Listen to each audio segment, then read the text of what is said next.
welcome back to another full-length, not breaking news episode of Coffee with Specs. I am the Specs. I am the Bryce. There you go. You'd see. Oh boy! Really nice when I don't have to like turn around and edit something and upload it instantly. It's really nice. Yeah. I mean, that was the first for us. We'd never really done a breaking news podcast episode. We also really haven't had the need to do one. Yeah. Well, Arte's bullcrap makes everything necessary. Apparently, we'll get into that later. I'm sure. Yeah, we have not gotten over that at all. Oh, it's only been a few days. Yeah, well, I mean, nah, it's like been like almost every other thought on my mind since Monday, so just Arte. This week went by quickly, so maybe Arte did me a favor. I don't know.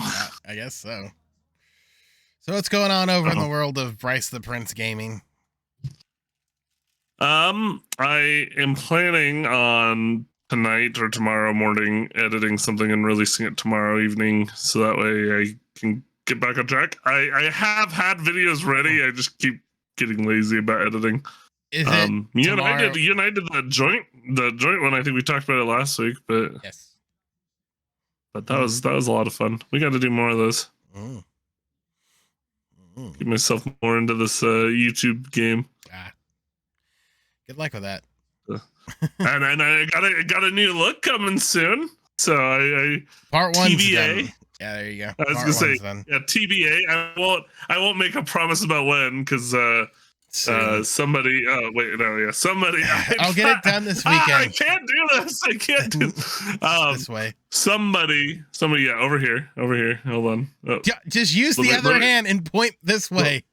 Let me. Other way. Oh my God. No, I'm pointing to you. How are you this bad at pointing? Where's your camera? No, you're not. You're pointing at the wall. Right. Whatever. Fine. Yeah, I have to finish it. I'll have it done. Anyways, well, he's working on it, and I'm not rushing him at all. So I literally started today. So. Sorry, I can barely see the. Maybe I should make this bigger on my thing. That's your fault. There you go. Oh God, he's not even pointing. Maybe. Yeah, there you go. See, there you go. Good Lord. There. That guy over there. That's who I was talking about. You know, it's funny. This whole segment is not going to work well on the podcast side of things. Nope. But on the video side, it's entertainment. It's a very visual pun we're going for here. Nobody knows at all what is going on if they're watching. I'm rebranding Bryce's stuff, and I've been behind on it because I had to work on another project. But I started his today. Also I've been like not very responsive on everything. So I think I've asked him twice for like, hey, what do you want done? What do you want done? Okay, cool, great, good talk. Yeah, good talk. We're gonna focus on the fact that my last name is Prince and not focus as much on the fact that I have a nice beard. Because who knows, maybe someday I might have to shave. It's so easy, though. Oh. I don't know. I don't know. I streamed twice this week and started doing Hitman because I want to get into speedruns, and then I lost my mind because the world record now, as my camera froze, is a 25-second run. Nice. It's not even like it's a hard run. It's fun to see you get back into it, too. It's not even hard. It's not even that hard of a run. You shoot a guy in the head and walk out. My run was way more fun. I killed a dude with another dude. That's way more entertaining. I threw you sound a lady. Like you're trying to tell people off. I threw too complicated. I threw a girl. No, it's not even complicated. The run that 25 seconds. You literally spawn in the area where you can grab the fireworks detonator. You pop the one guy in the head as you walk down the hallway. And then you go into the other room, light up the fireworks, jump off the balcony, wait for the girl to show up on the balcony, shoot her in the head, and walk away. My run, I had to go through, get caught by the same guard 4 times, and then throw her onto the other guy. Which sounds more entertaining? It's the dude killing a dude with another dude. See, I I like don't know why I'm how all I upset at need to do. I like how you're already like on the edge. So all you need to do is give you like a little poke. I wasn't even And really you're upset like- about it. It's just like, this is stupid. No, I know. When I say on the edge, I don't mean on the edge of being upset. I mean on the edge of like wanting to rant, sort of thing. It's not even And a all I need rant. to do is It's not a poke rant. the bear a little bit. See, and- it's not even so much I'm ranting. Like, I fully expected the run to like get like slower, like as time goes on, it gets like, you know, more and more. But it's like 25 seconds. God damn. No, yeah. No, other than that, from my end of things, it's I'm just looking forward to Hogwarts Legacy coming out. I've next? decided Is that- I'm almost definitely gonna. Is that I next think week? it's when this comes out. That's almost exactly a week away because I'll get early access because I Yeah, pre-ordered I saw it. you get 72 hours early access. Yeah, no, it should be fun. I'm looking forward to. Hey. I'm definitely gonna stream it a bit. Oh, There'll probably be messy streams because there'll be a bit of like my daughter shouting in the background sort Nice. of thing. But nice. I'll hop in and do like an hour long. Mm. Hey, I'm playing, and then see where it goes. But no, I haven't been this excited for a game in a while. I showed you that video, and I was just like, "What? This looks like so much fun!" Like it's funny because you think Harry Potter and Hogwarts, and you think, "Oh, well, that's such like a enclosed space to be doing things." But it looks like the developers got creative with how to make it so you can do more in that kind of space. So should be fun. I've been getting ready. I hopped into my Wizarding World account and I was already sorted in a Gryffindor, but I needed to get my wand and Patronus all sorted out so I can import the information into Hogwarts Legacy. That how that works? That is. It's gonna and you get like It's stuff gonna from doing that. It's gonna use Potter more. Basically, I mean that's Wizarding World now, but Oh. When it was Pottermore, it was basically like J.K. Rowling's blog. I think I was Gryffindor. As I've gotten older, Slytherin seems to be the house of the degens. Yeah, it's funny because I think Slytherin tends to be the house of like. I think Slytherin is not so much the house that people really want to be in necessarily, but everybody's like, "Well, I can't just say I'm in Gryffindor. Everybody, blah blah blah." As I've gotten So older, you're trying to go against everybody's trying to go against the grain as they get older, and you it's know like, what's funny? "Well, I'm a Slytherin." As I've gotten older and gotten into it, I think the most underrated house. I don't know why this is now a Harry Potter talk, but I think the most underrated house is probably Ravenclaw. I think the with me is Harry Potter talk. Oh, that's true. But I think Ravenclaw is very underrated. It is. As I've gotten older. They were. I mean, in the books, they were like third best house, like constantly, and they were like right there, like not just like the third best house, like by a mile or anything. They were like the third best house, like nipping at Slytherin and Gryffindor's heels. So. See, they're the nice underdogs. You know, they were like the Colts and the Angels in the 2000s. Like they're gonna get you there. They might not go far in the end, but they're gonna be right there until the end. And then there's Hufflepuff. They're just sad.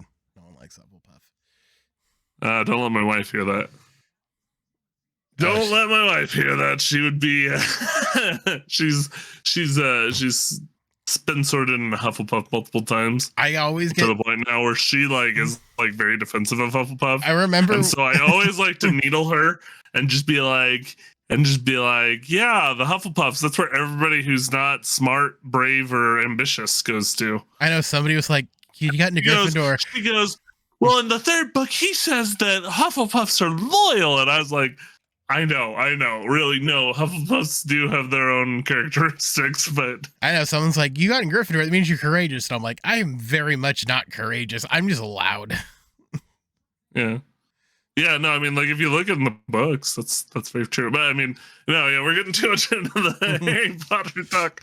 So this one's, I got three more gaming-ish topics. One that I care about to a slight degree was good old Ludwig bought into Critical's esports team. And why this is big because Bryce is like, I don't give a crap about esports, is esports suck. I don't know. mind esports. I know, shocking. But most teams, and I was talking, so you don't know, my friend soccer chick, she did esports when she was in college and all that stuff. And every time esports comes up in conversation with whenever we talk, so what originally started my weird thing with esports lately was I watched a JonTron video about going over the gaming compounds and how like they're just not needed to be this big, but they're huge. They're these huge warehouse properties. And I'm like, no one takes esports more seriously than esports people. Like, everyone else thinks they're kind of lame. Because it's not like an actual sport where it's like you go in and train for like 7 hours a day or something. You sort of go in and just do reps to get like the feel for the meta and stuff. And like, and all that. And they're always like, yeah. I think one of them was like Cash App owned the rights to like 100 Thieves training compound in Los Angeles, which is weird. I think the other one was sponsored by somebody too, which is also double weird. But at least with like Moist Gaming or Moist Esports or whatever, it's Charlie and his friends and now Ludwig. So it is just gamers, and yeah, they make no profit. But it's fun. So I thought it was kind of cool that Ludwig bought into an esports team. And I think that's really good for Ludwig, for Mogul and for Smash, because if they want to do more Smash tournaments, they now have like another person to help with help that stuff, and also like any actual skin in the game with Smash. Yeah, and yeah. Rocket League. No, and Rocket League. I had a or my wife has a friend that she's been friends with for a while.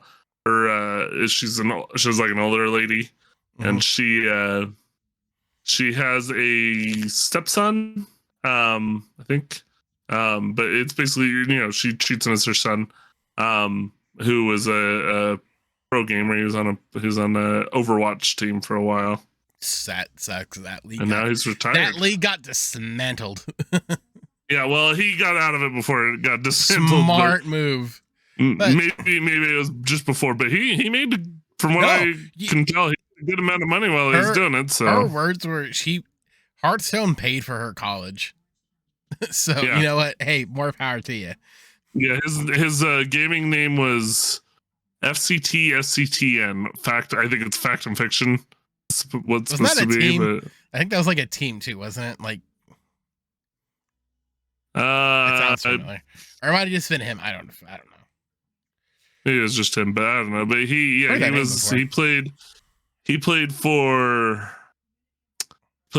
Ono, FaZe Clan, Houston Outlaws, that's why. Mayhem Academy, because FaZe Clan, Los Angeles Valiant, and Revival. See, that's why. Because I guarantee you, I've seen that name then. If he was doing the league, because I get stuff on Twitter for the league.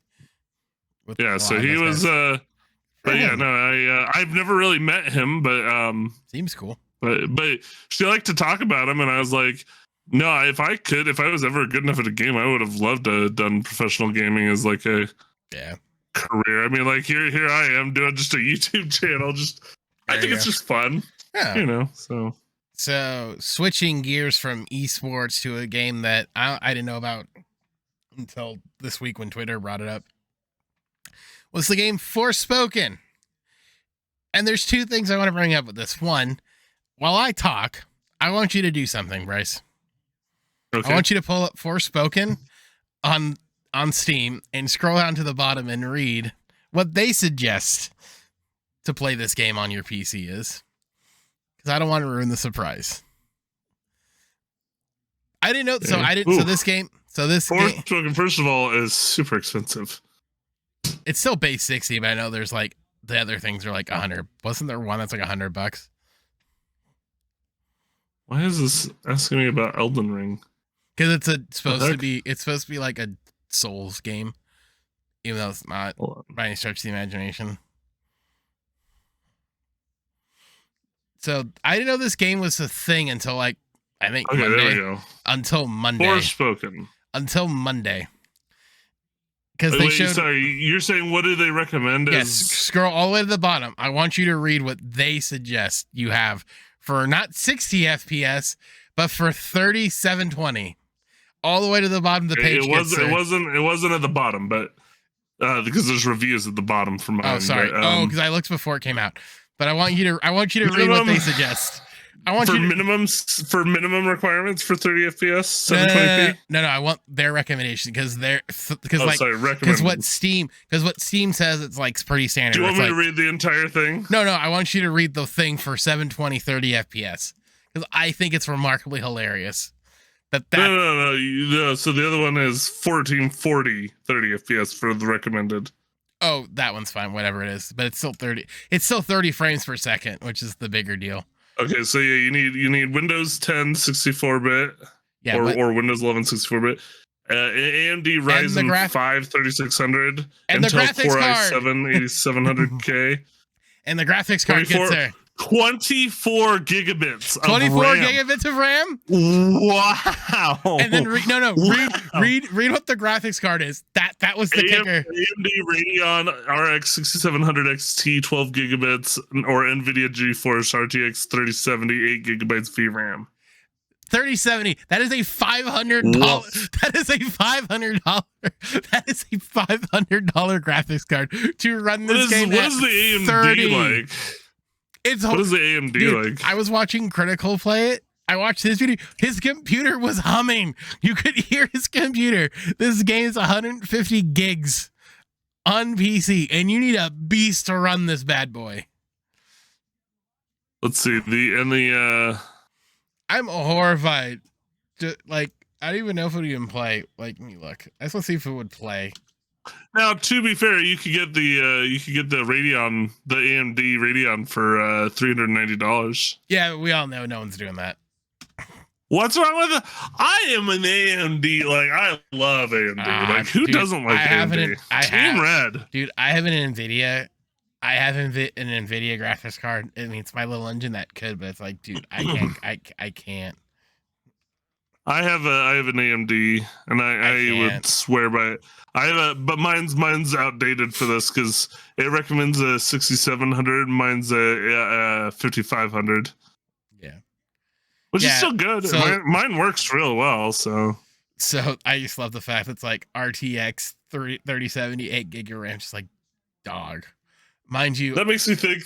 That makes me think though that I should start saving up for a new graphics card. Oh, I gotta get. Apparently, my drivers are out of date. Whoopsies. I had to do mine recently. Yeah, I had to, because I like not all the time, but sometimes I like having the little overlay that tells you how your graphics thing is doing. It actually motivated me because I was playing Valheim, and I think the new update to Valheim it requires just a bit more graphics power. And so my PC was running a bit hotter, so it actually motivated me to actually set my PC in a way that it could ventilate a little better. Yeah, I'm not. I don't know.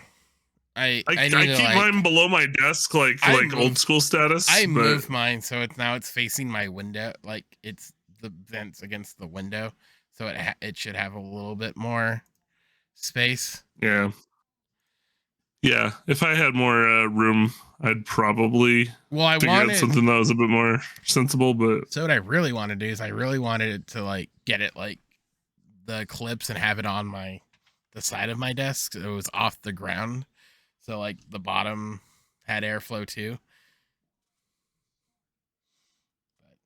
I was actually just feeling to see what the airflow felt like, and then I was like, wait, I'm not doing anything intensive, so it's obviously not going to be very hot. Yeah, mine doesn't, honestly, mine doesn't get too hot, which is nice. Mine gets hot if I'm playing certain games. Like I said, Valheim recently has taken getting it a little hotter, but it's only the junction temperature that gets pretty hot. So back to Forspoken. I like how this switched to I know.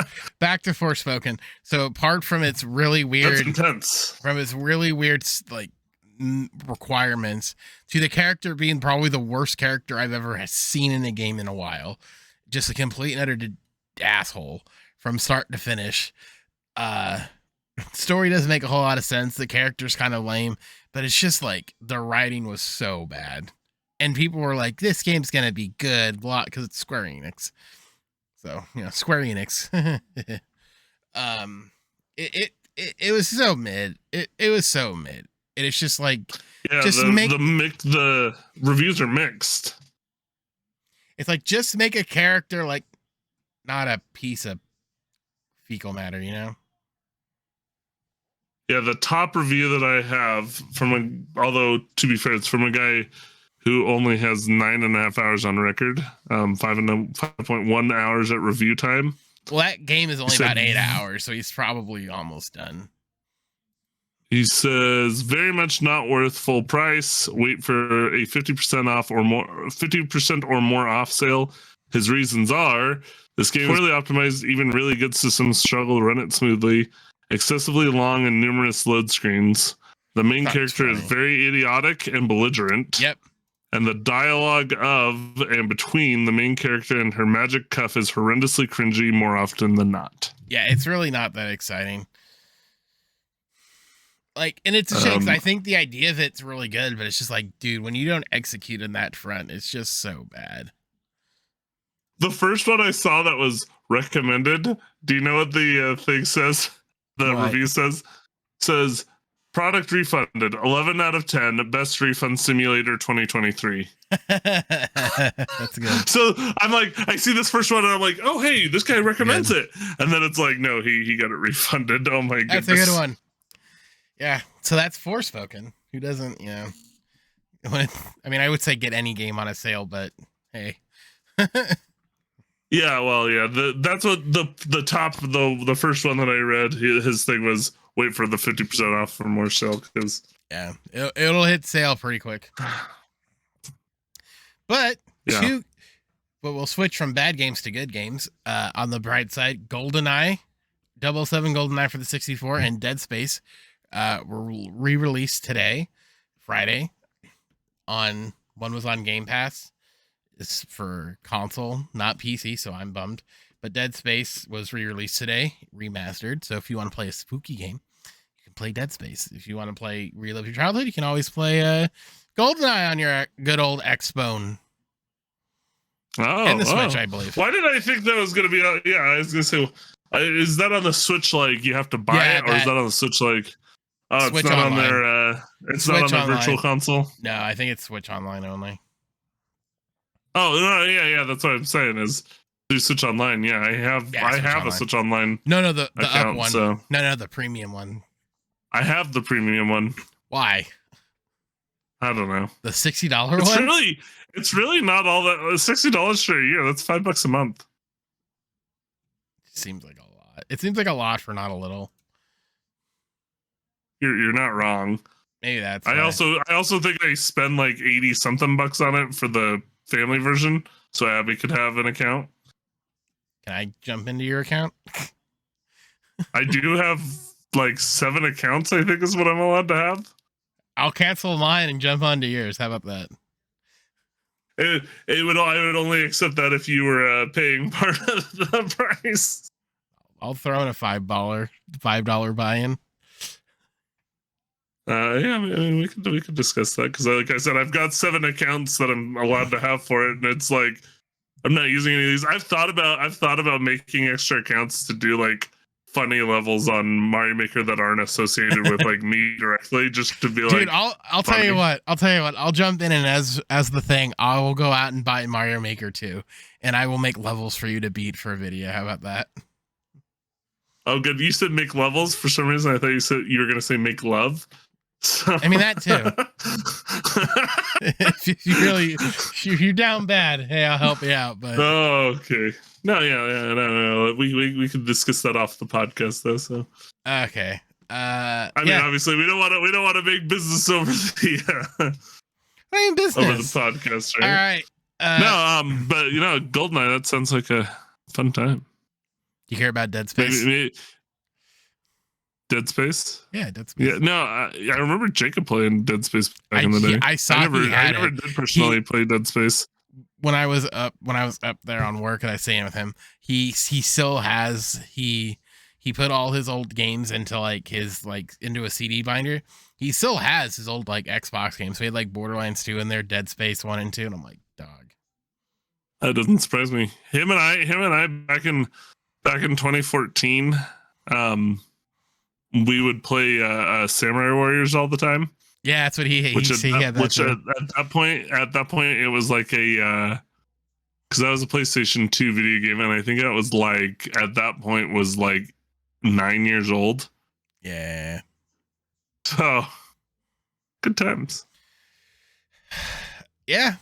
But cool. I mean, I used to watch him play that sometimes. By the way, if you want to play it for free, I mean, if you want to play it on your PC, just do the old, the thing where you play on your PC with your Xbox controller. Yeah. Mm-hmm. Yeah. Right there. I always do it wirelessly. It's funny because I can't get this to connect. You know how dude, I have gone through so many freaking micro USBs. This thing will not connect to my computer wirelessly. And every time it's oh, just hit the thing. I hit the freaking thing and it doesn't freaking. Is your controller does it have a thing around the button? Or is it all flush? You see how this one's all wait, is that why it's all flush? The older models don't have Bluetooth. Oh, this is bull. I mean, I've been trying to do this for months and it just won't do it. No, it won't do it. You can still connect more USB-Cs or not USB-Cs, or is it USB-C? Or is it micro USB? It's USB-C, right? Micro. I'm gonna throw this thing. I thought this I was one's USB-C. See, hold on. Mine's micro. Yeah. Oh, interesting. I thought I was stupid and just couldn't get it to work. Nope. I actually, I think this was last year for Christmas. I had Abby buy this for me because my other controller, the button was starting to stick. I'm actually mad. You mean So I bought this. This is $40 at one point. It might be 60 again. I'm mad now. I'm upset. But I as somebody who likes to play with controls, and I also I'll grab one of them. I've got a little battery stand that has 4 of these things. I bought them so that way I don't have to keep paying for AA batteries. I got them out the wazoo. So yeah, no, I just don't like to. What's this one? Spend too much. And last, I think at the beginning of the year when you and I discussed gaming, and I said I liked using my controller, but that I went through batteries like crazy. You were like, just plug in a micro USB. Yeah, well, shut up. I don't remember what episode that's referring to, but I do remember us having this conversation. So. I gotta go. Great. Now I gotta go buy a controller now. I mean, like I said, I like doing that. And then if I had a recommendation, the batteries I bought, I'd have to look up the exact cost. It's been a little bit, but I don't think they were that much. I think they were maybe $20, but they're all rechargeable and you could just cycle through them basically. And they fit the Xbox controller really well. I think they're designed to fit the Xbox controller, but I want you to know I'm just sad. Yeah, the rechargeable Xbox One, $23. So I'll send you the link. Maybe I can create an affiliate account right now. I'm just kidding now. I'm just bummed because I thought I was just stupid. I didn't realize that it was oh, you have the wrong controller, dummy. Yeah, no. I remember because I had 2 controllers when I was I can get one for $50 in blue, and I just want it in blue, so I can get it for $50 in blue. You should get a custom plate on your controller and then put your logo on it. I don't know if that's actually a thing. No, it is, but it costs way more. Or I could just get Or I could just get the controller and I could always just get another black one and put a grip on it, because that's what I was originally gonna do if I couldn't get. Ooh, that blue one is very pretty. I found a blue and white one, which is kind of nice. Oh, I'm looking at shock blue. No, that's what I was looking at. I'm like, God, that's my blue, because I want like a. Oh, some of these are super pretty. I have robot white is the one that I was just showing you. Yeah, I like the shock blue because it's like. I like the white one, but I want a blue. That sounds one. racist. I want a blue one, and then or a black one, and I could put a cover. Man, I'm upset. Damn it! All right, I'm sad. Sorry to I never reveal the thought truth about. to you. I just never thought about it because I'm just like, oh, whatever. I can go through chords, but I'm like going through a chord like one every year, and it's like I'm over this. Well, that was the point I made to you last year. Was I go through chords like on a regular basis, because at the time my daughter was using her tablet all the time. Yeah, so this must have been.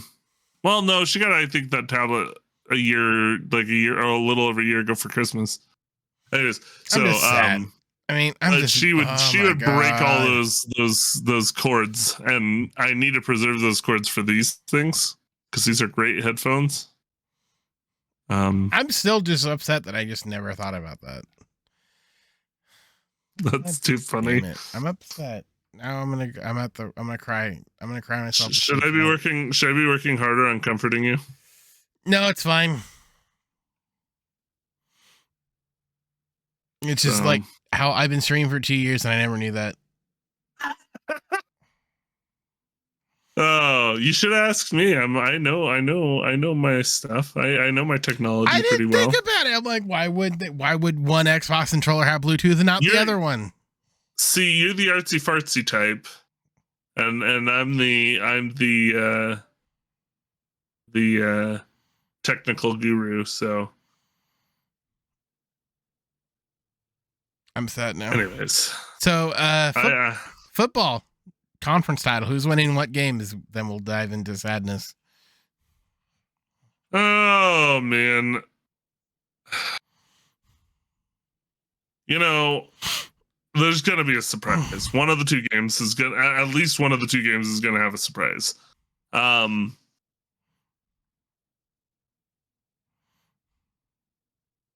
think in the NFC, I think the Giants or the Niners will win. It's such a hard call, but yes, I think it's going to be the Niners, and I think it's going to be the Chiefs. So a rematch, huh? Yeah. Well, yeah. I know a lot of people are trying to go for Niners and Bengals, and I honestly wouldn't mind that because I like the Bengals okay enough. I like Joe Burrow as a quarterback. I think it'd be an exciting game if it was. I think the really exciting game would be. I think the really exciting game would be the Eagles and the Bengals. I think it's gonna be Niners. That'd be your most exciting matchup because you'd have Jalen Hurts. It's Jalen Hurts, right? Yeah, Jalen Hurts in Philadelphia. Yeah, Jalen Hurts versus Joe Burrow. I think that would be so much fun to watch. But as it is, I think if it comes down to, if I'm right and it comes down to the 49ers and the Chiefs, it'll be interesting to see how a prolific defense versus a very good offense goes. We'll see. So I do think my BYU guy Fred Warner. I think it's gonna be hard. Dude, Fred Warner's a stud. Yeah, no, it's gonna be hard for opposing quarterbacks to do much against the 49ers, especially with that kind of defense up front. So yeah. Is that our football coverage for the week? I mean, it was just quick, but you and I were both in agreement. No, I think the real exciting thing will come down when we have to discuss the Super Bowl. The playoffs were good this year. Good to me, at least. The Cowboys are out. The Bucks are out. The Bucks are out. I'm happy. The Bills looked horrible. I don't have to root against the team. Whoever makes it to the Super Bowl, I'll probably choose a side. If it's the 49ers and the Chiefs, I'll probably go 49ers. Even though I'm a Rams fan. I'll be watching it probably with Niner fans. So So you'll have to root for the Niners. Hopefully the Niners are in it. And one of the first Super Bowls, I think it was either the first or the second Super Bowl after Abby and I got married. Was it the Niners Chiefs? No, it was it was the Falcons and the Patriots. And my wife's family are diehard Patriots fans. Oh, they must have loved that one. And I was like so happy, they were up 20, the Falcons were up 28-3, and I was like, yeah, Tom Brady's going down. And then all of a sudden it all just changed and I was upset. But this year that doesn't get to happen to me. If I go and root for the 49ers and the Chiefs win, then yeah, Andy Reid, I like Patrick Mahomes, like it's all good. I know the NFL wants like a team in there that's like one team for everybody to hate sort of thing, because that's more fun for marketing and whatnot. But all right, so I'll let my blood pressure chill out. I recorded a segment earlier today with our friend of the pod, Tim VanStraten. He shared his thoughts sort of on Arte Moreno and all that fun stuff. So go ahead and check that out. Okay, because we need a guest, or at least somebody else besides me and Bryce who can share our opinion. So I called up late at night, good old friend of the pod, Tim VanStraten, aka Big Time Tim Jim. Resident Angels curmudgeon to come and yell about things. Well, besides me, because that's my territory. Right. That's my territory, is Angels curmudgeon. But I needed another one, and you know why you're here. What was your nickname again that you gave yourself? The Mad Titan. No, it's the Mad Titan of Angels Twitter. It's still very much in my bio. So, can you be the Mad Titan and also the curmudgeon? I think it's one and the same. Like, I just want to snap half the people away. Yeah. Either way, there's no happiness attached to your feelings about that team right now. You're either just insane with rage or you're just grouchy about it. It's kind of how I am at this point too. That's just me in my daily life. It's like grouchiness. That might be the turning 30 thing, but nevertheless. Yeah. So it's been a few days now since the whole Arte thing came in. Mm-hmm. Man, it's. I don't know about you, but it's like I've never been angry. Like there's no point where I was like angry. Like I wasn't like throwing things. I wasn't like screaming. Like I wasn't cursing anything. I was just more like, of course. Like of course this would happen. Like the one thing that could possibly save this franchise, and it's like, of course it doesn't happen. And like of all the reasons too, he just decides, you know what? I forgot. Owning a baseball team is fun. Awesome.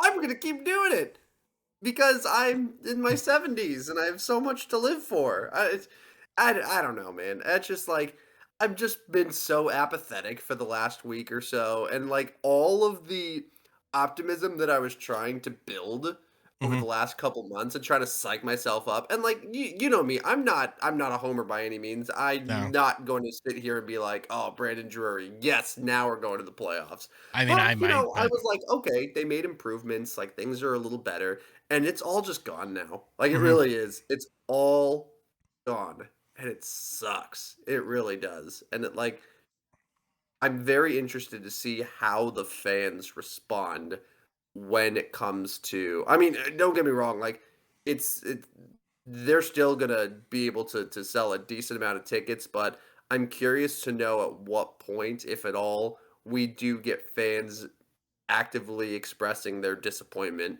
in Arte Moreno, like at the games, whether it's in the stadium, outside the stadium. Like that's what I'm kind of hoping to see. Similar to what it's gonna happen. Similar to what the Jags did, last year with the whole clown thing on the last day of the year?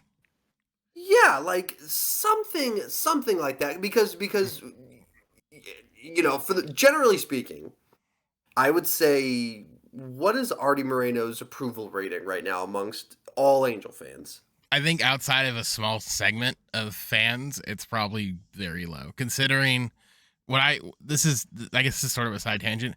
I think what's interesting, and the way they do it's really interesting, but shout out to my boys over at Locked On Halos. John and his brother do a great thing, but they have two podcasts. They have Super Halo Bros, and then they do Locked On Angels, which is the official-ish podcast for them. And what's interesting, if you follow them on Twitter, when they post their stuff, they made no bones about how they felt. And mind you, that's like the propaganda podcast for the official like team propaganda, if you will, podcast like of everything.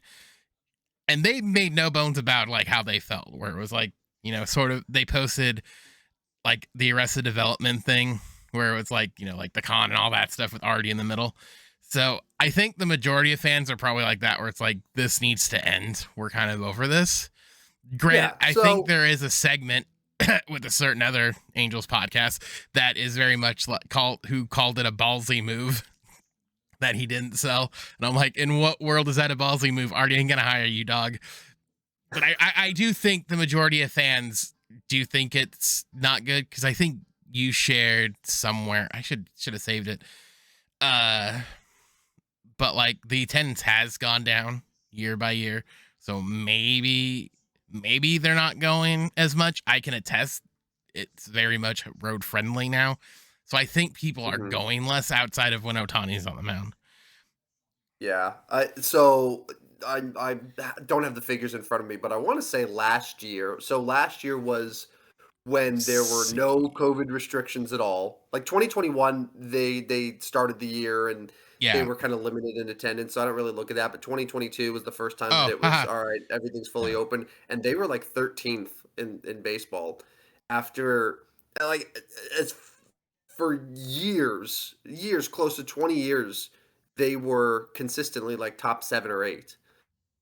They didn't reach 3 million fans. No. So like already they're running into some issues there. But all right, conservatively, let's say 20% still are pro Arte Moreno. 20%. Oh, I found.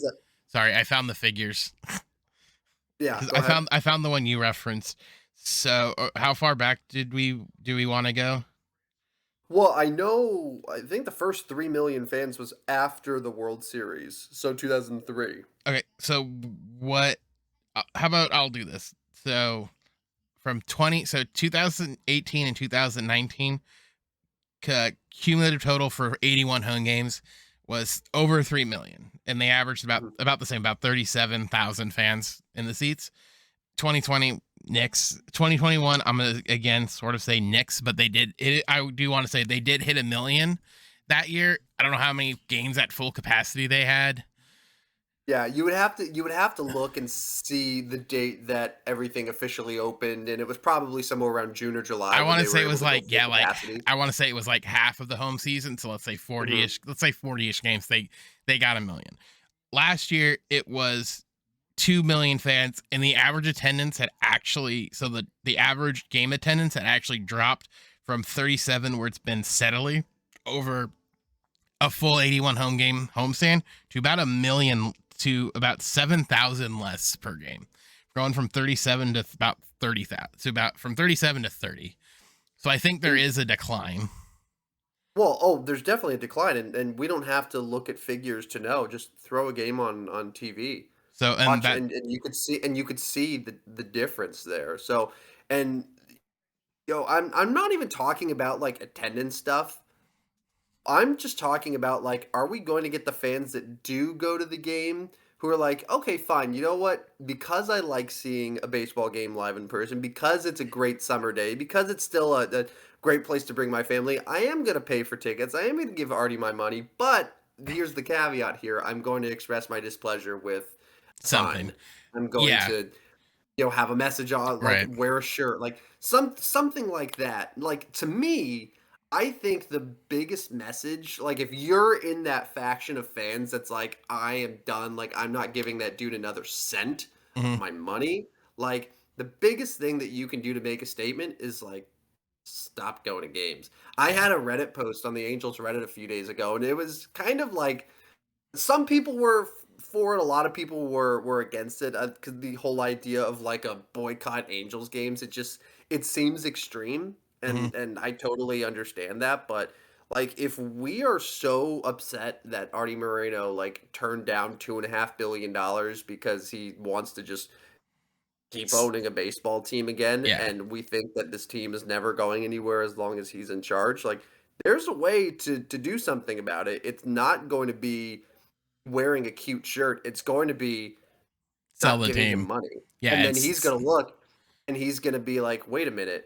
We've had 3 million fans for 18, 19 straight years, and now suddenly we're under 2 million? Yeah. Huh? And Ohtani is going to leave? That revenue is gone? Huh?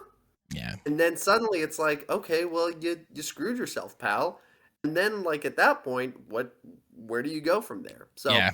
it's a hard thing to sell fans on, especially those who like make going to Angels games such a part of their spring and summer. And I totally understand that. And I'm not saying the ballpark's going to be empty. No, it It's won't not be going to be empty. Oakland. Like, it's never going to be Oakland. It's never going to be. Like, It will never hit Oakland or top level. It's not going to, because you're still going to get people, like you said, who have nothing better to do, and then buy secondary market. Maybe that's another way. You start buying on the secondary market, so you yourself aren't paying, lining the pockets, I guess. Similar to how we handle video games, but I just, there's ways to make a billionaire really feel like hurt. Mhm. And it always comes down to money and ego, and just Or not shame. filling the seats at Angel Stadium obviously hurts revenue, but also it's going to be a huge ego check to a Yeah. guy who thinks that he can add a over the hill veteran every few years and become a World Series contender and put him on billboards and do whatever with him. Yeah, no, that's fair. I'm only asking this, I know we're talking about it tonight. Are you considering rooting for another team and just jumping and shifting from sort of like, I'm an Angels fan to I'm a Shohei and a Trout fan, and I don't care about the team? In my heart of hearts, I know I can't. Like, I know we were talking about it. I think it was that night. Yeah, that the Yankee Artie fan. announced, Yeah, and I was you were just saying the like- Yankee fan thing.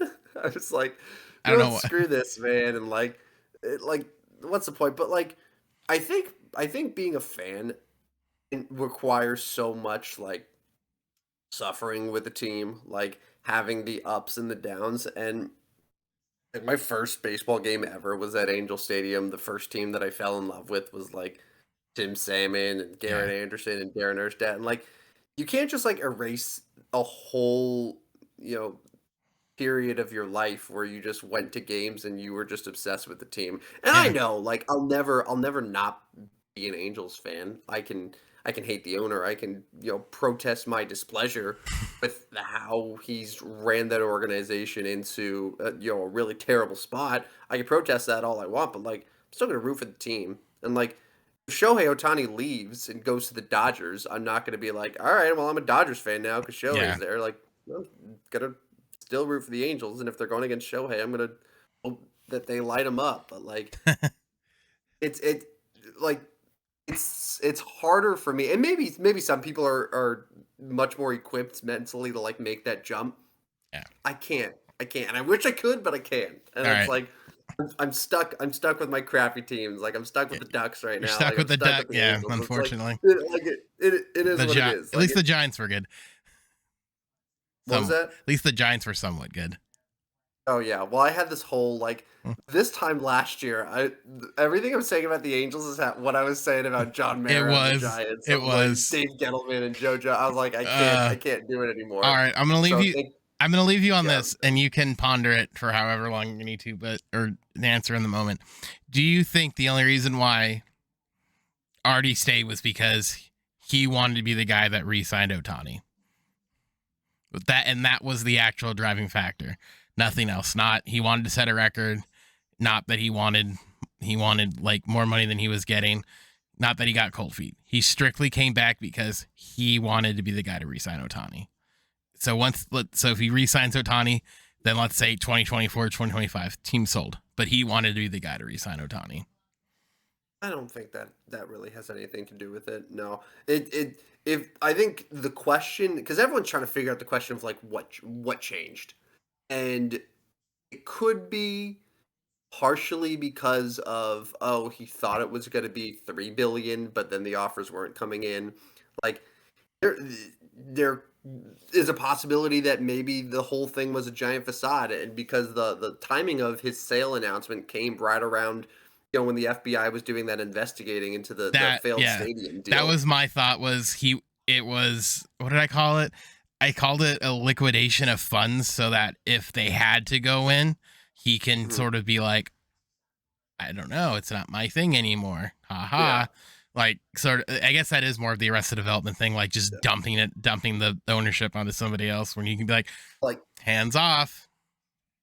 Like there's it could be a little bit of a lot of things, to be honest. But if there's one overarching thing, again, I'm gonna bring it back to money and ego.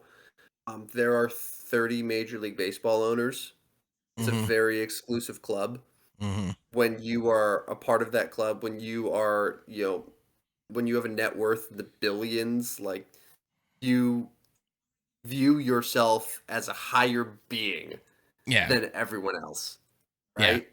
Yeah. And it's never easy for people to just give that up. Like Arte Moreno isn't the only bad owner in sports. He's not. Like, there's other bad owners. Like, he's not James Dolan. Yeah, he's probably better than Dolan and Snyder. So I mean, he's got that going for him. Right. And people have been complaining about James Dolan and Dan Snyder for years, but yet they've stuck around. And like, Dan Snyder is going to be gone because basically the NFL is forcing him. Yeah, because the NFL is like, either you sell the team or we're voting you out. Pick one. Yeah. And the MLB won't do that here.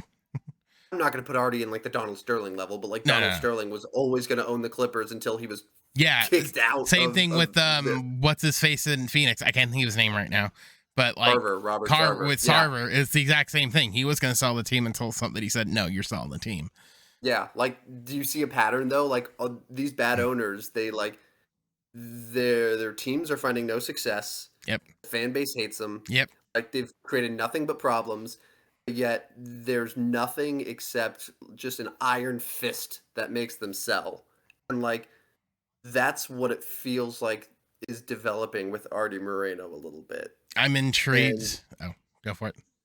Well, and I think this season will be very telling, because if it is another losing season and it results in Shohei Ohtani being gone, is he still going to be like, hey, you know what, I'm big bad Artie, I can solve anything, I could throw money at this problem, we're gonna be good, and then I'm gonna come and be the hero here. Like, and he could very easily just blame it on Perry and just fire him. He's done it for a lot less, but then again, we're seeing what happens with a certain other GM over in New York, and it really doesn't seem like his strategy has changed a whole lot. It's so, I think I called the Mets, a couple of the Mets signings the same old bargain bin shopping, but now you moved up to Dollar Tree instead of Dollar General. Yeah. What do you think here? Like, what do you think is the main reason that Arte is not selling? I think it's two.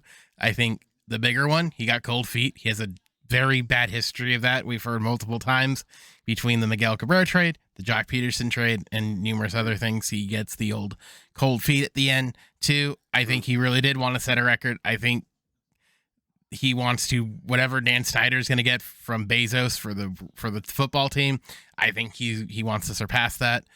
And three, I really do think he wants that ego boost of saying, I signed Ohtani. Not the new guy. That was me. I did that, not him. So I think he wants a little bit of credit. There's a little Stugatz in everyone, you know? He'll never say it. Fair to set a record in all of sports? I don't think he'll get... I don't think a baseball team's going to get it in all of... A baseball team won't set it in all of sports. But I think he wants to set a record for a baseball team, which might be... He was going to. Yeah, I think... He was going to, because who was it? The Mets? That was the high. I mean, The projections, if it was over $2.5 billion, which everyone said it was going to, So let's that say would be a record. So let's say if it was my guess, if I had to guess, it was probably closer to 3.5. That's what I think it was. I think his offers were 3.5 bill. But I think the problem was, I think he wants NFL money. I think he wants 4 or 5. But it's not. He's not going to get an evaluation for 4 or 5. There's no way in hell. Between not with the stadium the way it is. Between no. You don't have a stadium line deal, so the new guys would have to negotiate that. I don't know what the RSN situation is an absolute joke across the board between Bailey's and Sinclair. It's an absolute joke, and revenue sharing is only going to get worse, and they don't know what they're going to do with streaming. So you got all this stuff that who's going to want to deal with it realistically, because they're going to be in a situation where you might end up being kind of like how the MLS does with Apple, where every game's going to be streamed and all you're doing is you're buying the complete package to see all the games, or you're buying each game a la carte. I think we're headed towards that way. It's just a matter of when. Mm-hmm. I think a lot of that stuff is what's going to keep costs very low, because at least like the NFL, we know what the NFL deals are for the most part. They're only going to go up. NBA similar. It's only going to go up. MLB, MLS are going to be in a spot where they're going to be in tougher spots because of how their RSNs are and how they're handling the streaming. Because right now it's just Apple. I don't know, but I think he wants to set a record, and I think he wants to see what he can get. I think he wants 4 or 5. I don't think he's ever going to get it. But he's never going to get it. I mean, he'll get 3.5. But I don't think he's going to get that. I mean, if you would have told me back in August that there would be offers for 3, I would have said, okay, yeah, no brainer. I mean, the expectation back shortly after he announced that he was exploring a sale, the expectation was like as high as $2.5 billion. Yeah. Well, it's hitting 3s right now from multiple parties. Like, that's a really good sign, but also like the jump from $3 billion to $4 billion is a lot. But I'll leave it on this. Samson got 1.2 billion for the Marlins, and we all know how that worked out. Mm-hmm. They're worth more than 1.2. I think the Dodgers got 2 billion or something like that when McCourt sold. Mets for, I think, were 2.5. I think he'll get more than all those teams. But I will say, when it comes to evaluation, you and I both know it's not so much what we think these things are worth. It's what anyone else thinks they're worth. And anyone who's worth their dime is going to say, we'll probably cap it at 3.5 because they have to negotiate all this crap. And if they have to negotiate all this crap, I don't know if they're going to be able to get the deals done, but it's a hard sell for sure. They will be worth less if Shohei Ohtani is not an Angel in 2024 and beyond. That's why I really think Shohei was a sticking point, because if you're going in there and you know you're losing that ticket item, and whether you're the Warriors guy, some guy from Japan, dude, that's hard to, or the guy from the Times, it's a very hard sell to be like, when your 2 selling points are, hey, as of, I think earlier today, the top 2 players in baseball on the same team. That's a selling point, and if one of them goes, you lost probably 50%. Easy. Absolutely. All right, but thanks for hanging out for these last 20 minutes or so. We got to have you on for a full episode, but go check him out wherever he writes his stuff. I don't even know where he writes his stuff anymore. He doesn't tell me. I'm all over the place. Just Google my name. You'll find me. Yeah, just Google Tim VanStraten or follow him on Twitter for his terrible takes on things. Oh, that's not nice. That's mean. That's all right, a low I'll tell you blow. what. Here, I'll tell you what. Go follow him for his incredible hot takes that get retweeted by cold takes and turn him into a famous Twitter. It was one time. And he didn't even get anything from it. But good having you on. We'll have to have you on again for an actual full episode, not just 20 minutes. All right. Adios, Specs. See you, man. Bye. All right. So that was Tim. Some interesting thoughts, I thought, on it. I've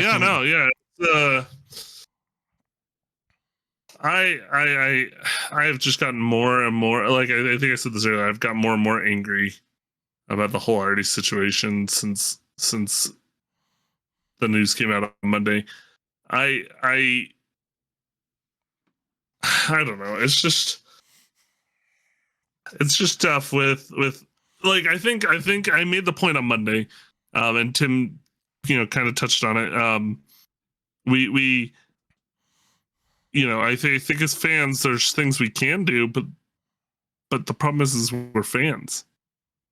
Like our like the whole lifestyle of being a diehard fan of a team involves, buying the merchandise, going to games, going on all these things. Like, as much as I want to stick it to Arte and like not, if T-Mobile does the MLB TV thing again this year, I think their contract's actually up, but they might have renewed it. I don't know. Maybe. But I'm sure that there is some sort of like the way it divides things among the clubs is based on who people are watching. I have no idea. I don't have the revenue split. Technically, I could probably stick to Arte by not watching, but I don't know. It's baseball season. I gotta watch the Angels. They're still my team. Yeah.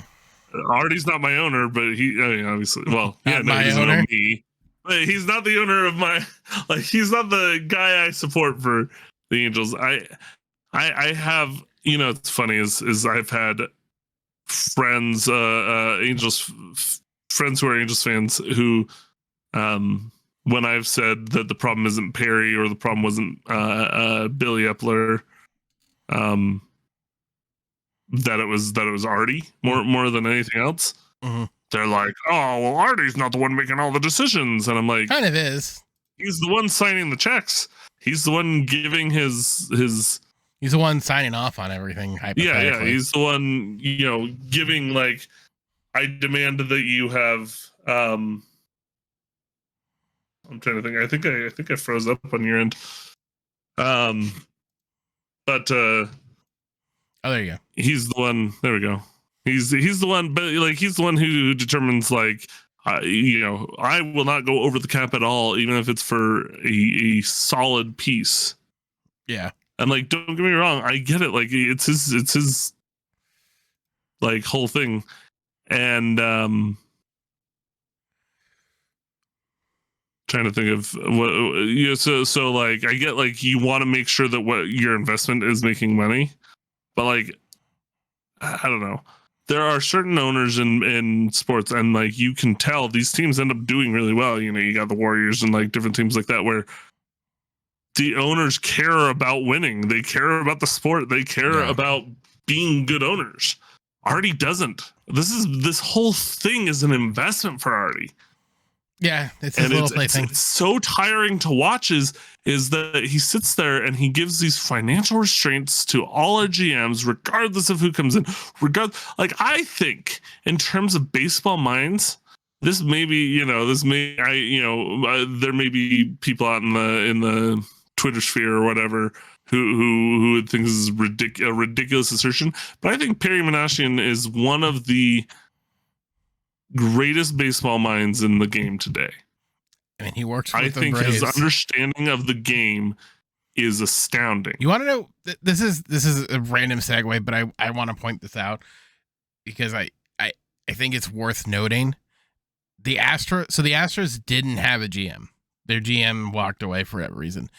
The guy they hired was another Braves guy, Perry was. So I think these are you got to realize very intelligent people. No, that's the whole thing that I don't think people quite understand. Is this is the second GM within 3 years that came from the Anthopoulos tree, and it's sort of it's a matter of, well, why is that? Well, look how the Braves operate. For those of you who don't know, if you made it through my bullshit rant, in terms of serious analysis, when it comes to how the Braves operate, the Braves do it well. They sign these guys to long terms. They traded for Oakland Star 2 years in a row, both times within the day, 48 hours. Signed both of them to long-term extensions to stay with the club after trading away prospects to the A's. Like, that's the level you're going for. Now, do I expect Perry to do that with some of these guys? Not really. Perry is very different than Anthopoulos is. But it's that mindset of finding the talent, securing the talent for the long term. and giving yourself an extended window. There's that young core the Braves have are going to be together at least till 2025, 2026. Mind you, they already won a one World Series. It's not out of the question that they win another one. And mind you, like I said, 2 GMs in the same division both came from the Atlanta Braves. Sure. Just worth just throwing that out there. That is what, like, that's the tree. So clearly the Braves have done something right to where 2 guys from their organization have interviewed and gotten GM jobs in the same division. No, yeah, and that's the thing is like if Arte was to just say, look, I will go, 10 million, or no, not 10 million, but like I'll go 50 million over the cap. Not a huge amount. 15 mil or 1.5? 50. 50? 50 over the cap. Okay. Over the luxury tax threshold or whatever it is. Is that an NBA term? I can't remember. I know what you're saying. But by going over that initial threshold, I think if he was to give even just that much more leniency to Perry, you would see an even, like, I think Perry does a great job with the restraints he does get. I think who's that signing? The guy I think he San Diego. The guy they signed recently. What signed recently? Yeah, no. Well, in the past few weeks. No. Angels signing is what I'm saying. In the last few weeks, there really haven't been much of anything in that department. Oh, what was his name? The new. Trying to think. Not Phillips. What was his latest one? That was a good signing. Drury. Oh, Drury. Was it Drury? I think it was Drury. I was reading. Or was it Brett Phillips? Maybe it was Brett Phillips. Brett Phillips had no major league offers other than what the Angels gave him. I can't remember. There was a guy though that they signed. I think maybe it was Drury or I can't remember. Angels. So I read an article though.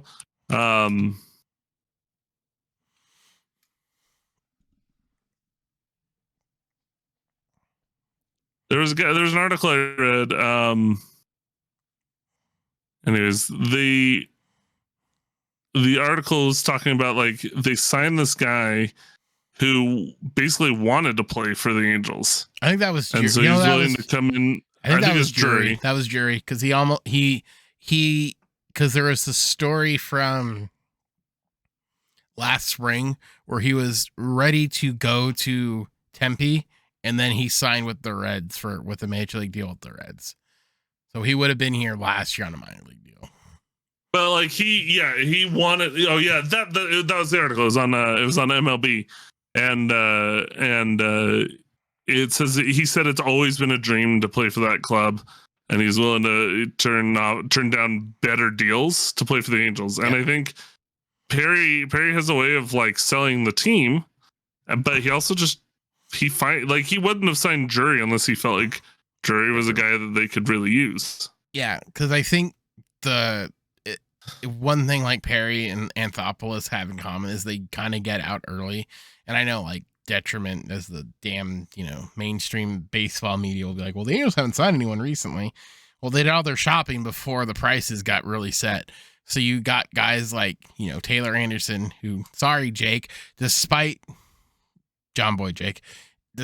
you not understanding how baseball analytics actually work, when it comes to guys like Tyler Anderson, where his ERA might be projected at 4.50, but his FIP is going to be like closer to 2.50. So don't know what to tell you. Stop reading stats your grandpa uses. But I mean, like the offseason was good. I'm not here to grade. I don't think grading off seasons is stupid. I think when it comes to baseball, people get lost in the shiny object a lot of times. Like, I think it's sort of dumb to think the Rangers are now a second place team in the AL West when it's like DeGrom's going to pitch 32 games, 33 games if he's healthy. That's 30. If he wins every game, that's 33 wins for the Rangers. Is 33 wins going to propel them to a wild card spot? Maybe. The Mariners are going to regress for sure. They won, I think, 92 last year. They'll probably be about an 85, 88 win team this year. I think they've lost a little bit. Guys who they went out and got who perform might not perform. And good old Jerry Dipoto, just doing Jerry Dipoto shit, will probably trade away. Hot take. I think Jared Kelenick's going to get traded to somebody else for something he thinks he needs, and it's not going to work. So when you look at the Angels, it's like, where do you think they'll be? Probably 88 wins in that realm. We were talking about this earlier in an Angel chat with Tim, and it was like the best case scenario is probably 92 wins and a wild card series on the road. But if you look at it as a whole, could they compete? Yeah, they could compete, because I don't really look at the landscape of each division. There's not really a whole lot of teams that I think are like going to separate themselves in the AL. Looking at it, the deepest division is probably the AL East, but even then, with Baltimore is a question mark, but I think Baltimore could compete. So you might have 3 teams come from the East. But when you're looking at the AL West, it's basically Houston and then everybody else. The Central, who knows? But it's like, could this team win 90 games? Yeah, it could. Will they? Probably not. They'll probably win 72 or something. But yeah, I don't think counting them out now is smart. And I'm not trying to be a homer, but I think this team will finish over 500. I say that now and then watch them all get hurt, and then it's like a 72 win team. Here's the thing. Last year, I was slightly optimistic going into the season that it could at least be a decent season, but it was mostly based on everybody staying healthy. I mean, that's how it is again this year, to a certain degree. Well, to a certain extent, but not. I think that the line. Trying to think of a way to put this. I think it's a lot. Is it gonna go? Does it basically the Angels had 1 or 2 guys get injured this past season, and their season was over? Does it kind of go back to what I've been saying like all off season, that the goal should be for Rengifo to be your number 6 hitter, your 6-7 hitter, and like as low as a bar that is, they hit that bar.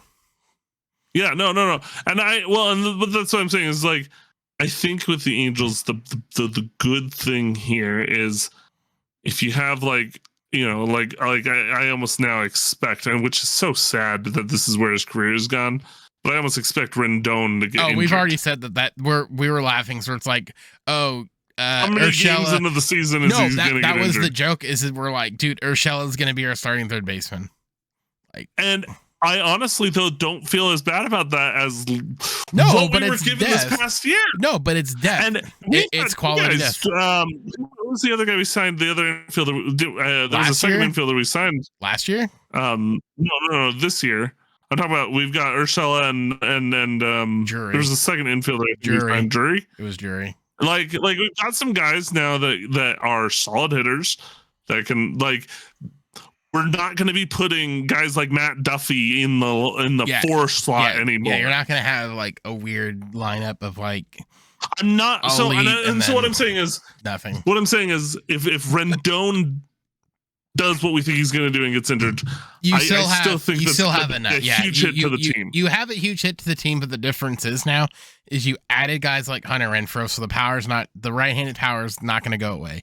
You have quality hitters in Drury and Urshela, so then it takes the pressure off both Walsh and Rendon to kind of get healthy, and plus now your bench bats are are now going into this year are Rengifo, who you know can hit, Brett Phillips, who's worked with the swing with Trent Woodward, who fixed Taylor Ward. They're rumored to be very in on Gary Sanchez, which is another good bat that's better than Stassi. So then Stassi's now a bench bat. And those are decent enough bench bats where you're stretching that lineup. And I'm not saying they're going to go out and sign Gary Sanchez, but signing Gary Sanchez, who's better than Stassi, one, gives you another year to get hop ready. But two, again, moving Stassi to a bench bat. I'm not saying Max Stassi's isn't good, but you're going to you stretch that lineup a little bit more. Just a hair. Yeah. You get another 20-ish home runs from him. Yeah. Potentially. Well, like, like I said, it's just pulling that lineup just a little bit more where it's like, that's what we got to do. Like, it's those little things where it's like, there's small improvements that are, going to make moves. Like, does it suck we don't really have a shortstop? Yeah. But I think going back to it I think they were trying to get Willie Adames and Hunter Renfroe, but didn't want to trade O'Hoppe. Yeah. Which I think is smart. Well, and so, like, yeah, my point was, like, if the Angels, and like, obviously I'll probably make this point again when we get towards, like, closer, like, get around to spring training, we start doing, like, a season preview type thing, but spring training is coming up quick. But if the Angels have, like, if the baseball gods smile favorably upon the Angels, they don't generally. No. I'm not expecting them to. But if the baseball gods do somehow, smile favorably on the Angels, you could, and Rendon played 3/4 of the season.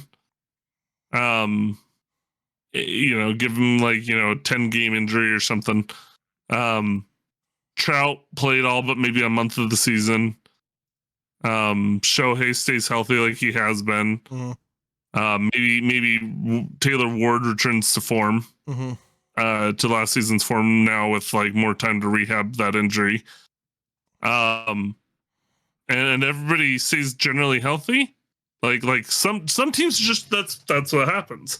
Yeah. It doesn't happen often, but sometimes, like, the great teams, that's what happens for them. You could see the Angels being very competitive in the AL West. They've got a team that, if healthy, is very good. Mm-hmm. But now, and I think that was even kind of the case last year, but now the case is not as much. I think you could say if the Angels stayed healthy, you could see the Angels approaching 90 wins.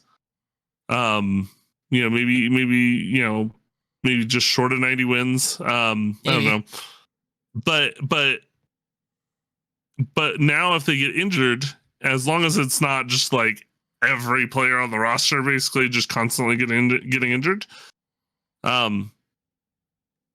then you have this bench depth that can make it so your drop off is more like 5 or 6, maybe 10 games. Yeah, no, 10 more losses rather than last season where once everybody was injured, it went from being like a 90-win season to being did we end up 65, 63 wins?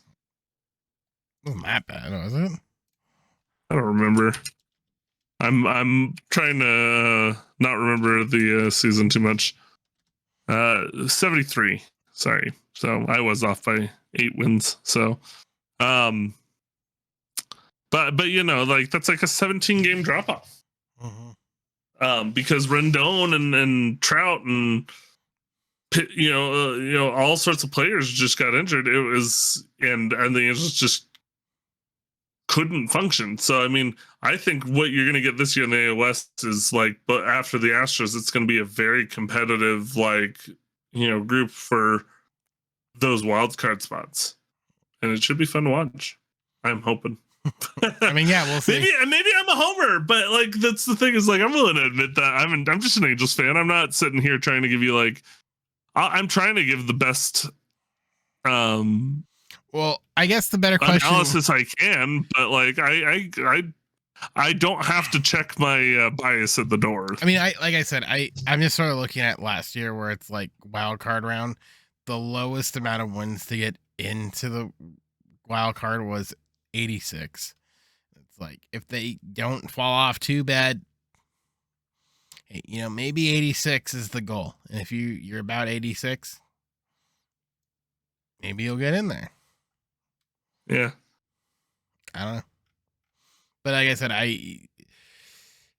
it really stems from like, do you think like Arte not selling, I think hurts. But I said this to Tim. I said, I think he doesn't want to be, he wants it on his thing that he's re-signed Ohtani. Yeah.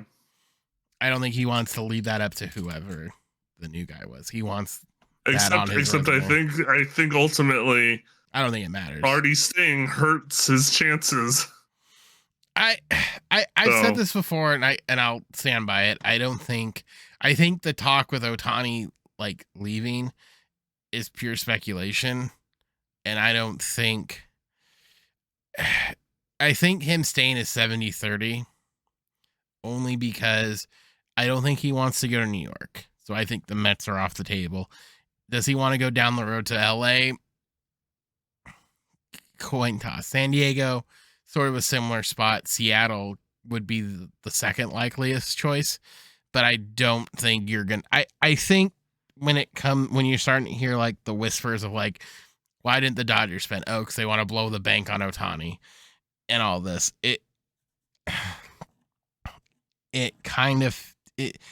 You're entering speculation territory, but it's almost like I don't think any of it matters because it's sort of like, where does he want to be? Oh, and I think too many people tried to read a lot into his like answers to like Japanese media and like even just like regular media in here and in how America they sometimes. interpret it wrong. And they interpret like a lot of the Japanese cadences are a lot different, and like a lot of the expressions and well, when one of the things don't translate directly, because like there are certain things that like if I was to translate something from English that had like sounded like in English, if you were to read it, you would say, "Oh wow, that's got like so much emotion packed into it." But when translated to Japanese, they'd read that and be like, "Oh, that's very like informational." Yeah. So I think I don't know. When it comes to like that stuff, I'm like, I don't necessarily think ownership plays a role into it. I think it comes down to, for him, it's like, are we in a position to compete? I mean, I don't know. Maybe like, does he want to win? Is he like everyone else where it's like he wants to win so bad, like he'll go to New York. It's like, I don't think he'll necessarily go to New York. Cause I do remember him saying he didn't want to be where another Japanese star was. So it's like Japan, New York might be off the table. It's all speculation. I think we got to get through the season because maybe he'll re-sign in the spring to like 10 years Trout money or something. I don't know. And but yeah, my closing thoughts on Arte. Screw Arte. There you go. You can hear more of our thoughts from Monday when I wasn't. He needs to leave and leave quickly.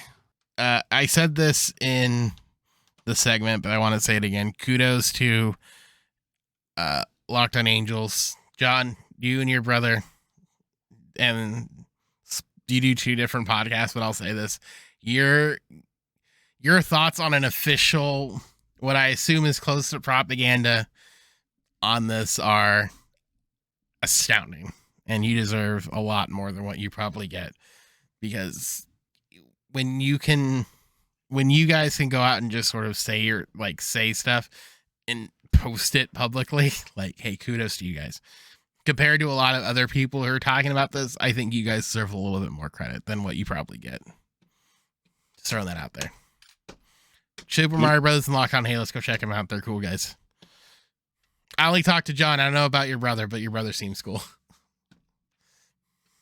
John's a cool guy. Yeah. All right. Anything else you want to say? No, I'm just looking forward to championship weekend here for the NFL. I think the Super Bowl will be a lot of fun to discuss, and yeah. All right. And screw Arte. Screw Arte. We'll see you guys next Maybe week. that's how I'm going to sign off every episode from now on. Just screw Arte. Screw Arte. All right. We'll see you guys all next week. Have a good weekend. Enjoy Championship Sunday, and we'll see you all next week. Bye. Yep.